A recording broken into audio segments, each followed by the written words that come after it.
Hello everyone, magluluto na naman tayo ngayon ng isa na namang simpleng ulam pero talaga namang masarap at masustansya. So ayan, meron tayo ditong patola. So yan, hinihiwa-hiwa ko na yan. At syempre meron din tayo ditong miswa. So yan, lalagay natin yan sa ating patola. At syempre ang ihahalo natin dyan ay ito. So yan, makarel. O diba? Nilagay ko na yan sa tasa para naman hindi na hassle kapag nagisa tayo. Ibubuhos na lang natin yan. So yan ang ating ihahalo. At syempre ito yung ating mga sangkap. Ayan, meron tayo ditong sibuyas, bawang, kamatis, paminta, yung pampalasa natin. At syempre meron tayong siling haba. So yan, binawawal ang siling haba sa mga niluto ko kasi nakakapabango din yan. At syempre pampasarap din yan sa ating mga niluluto. So ayan nga, ginisa-gisa ko na lahat yung ating mga sangkap. So yan, sabay-sabay ko na yan. So ayan, malambot na yung ating kamatis. So yan, o diba? Nilagay ko na rin din yung isa nating pampalasa para naman kumapit na sa ating mga sangkap. At syempre igigisa na natin una yung ating makarel. So yan, o diba? Igisa muna natin yan para naman yung mga sangkap ay manuot sa ating makarel. So yan, o diba?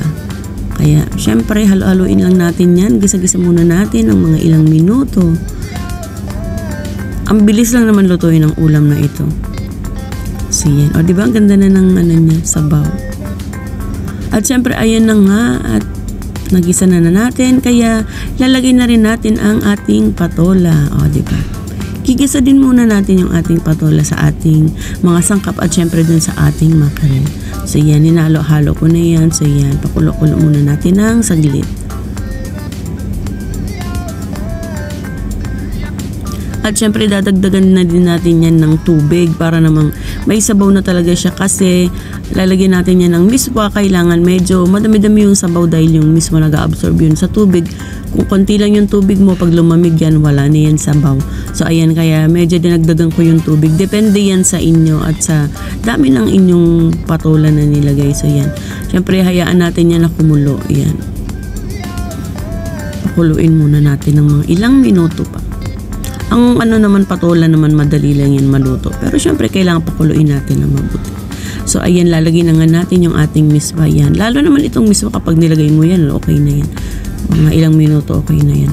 So ito na nga, ayan na, o diba? Halo-haloin lang natin syempre para hindi magbuo-buo yung ating miswa, kasi pag hindi mo ininalo magdidikit-dikit yung ating miswa. So ayan, halo-haloin lang yan. Mas talaga para sa akin na mas masarap ihalo dito yung makarel, mas malasa siya. So yan. So eto na nga, ayan na, diba, luto na. At saka ang ganda ng sabaw niya talaga kapag may kamatis talaga. Nakakapatakam lalo sa sa itsura ng niluluto sa sabaw. So ayan, kasi yung may kulay yung kanyang sabaw. So yan. At eto na nga, ayan na, luto na yan. O diba? Tsura pa lang matatakam ka na. So yan ang ating ulam ngayon. Simpleng ulam lang pero talaga namang masarap at masustansya. Itong ating ginisang patola na may miswa at syempre hinaluan natin ng makarel. So yan. Yan, try nyo itong lutuin. Panigurado magugustuhan ninyo, lalo na ng mga chikiting ninyo yan. Masarap, malasa. Thank you for watching everyone. Let's eat!